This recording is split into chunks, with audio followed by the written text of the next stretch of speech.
ये आप डी चौक की तरफ पाकिस्तान तहरीक इंसाफ के कारकुनान का काफिला जो है वो जा रहा है। इस टाइम आप देख सकते हैं कि यहाँ पे हालात जो है वो इंतहाई खराब हैं।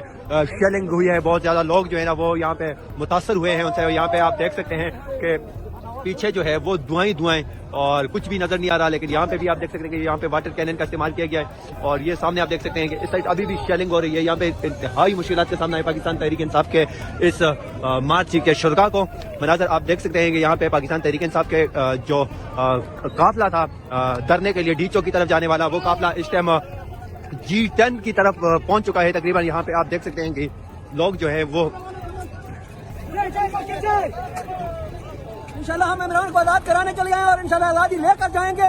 उतने तक हम पीछे नहीं हटेंगे जितने तक हमारा लीडर आजाद होकर हमारे साथ नहीं आ जाएगा। ये आप देख सकते हैं कि ये वर्कर जो है वो काफी पुरजोश दिखा रहे हैं। एक और बुजुर्ग शख्स है, इसको भी देख लें कि शेलिंग से बहुत मुतासर हुए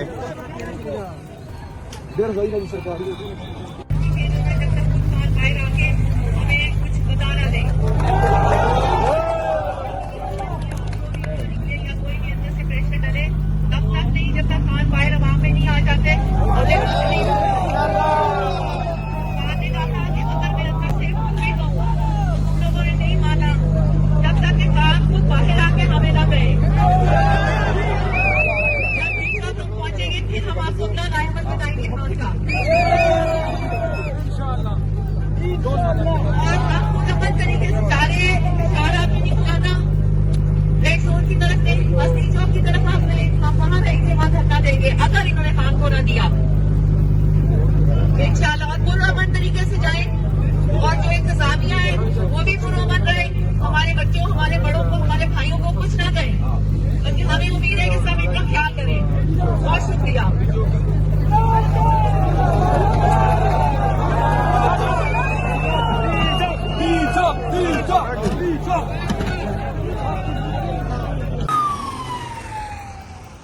इस वक्त G10 के ये सूरत हाल है। इस्लामाबाद पुलिस काफ़ी बड़ी तादाद में यहाँ पर मौजूद है और दूसरी तरफ तहरीक इंसाफ के कारकुनान है।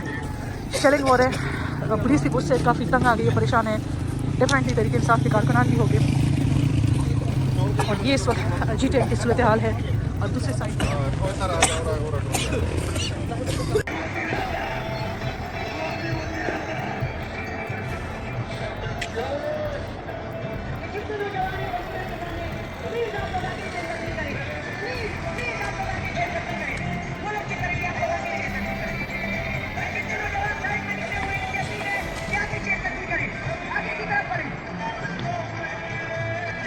नाज़रीन, इस टाइम आप देख सकते हैं कि हम G10 पहुंच चुके हैं। बहुत ज्यादा शेलिंग यहाँ पे हो रही है।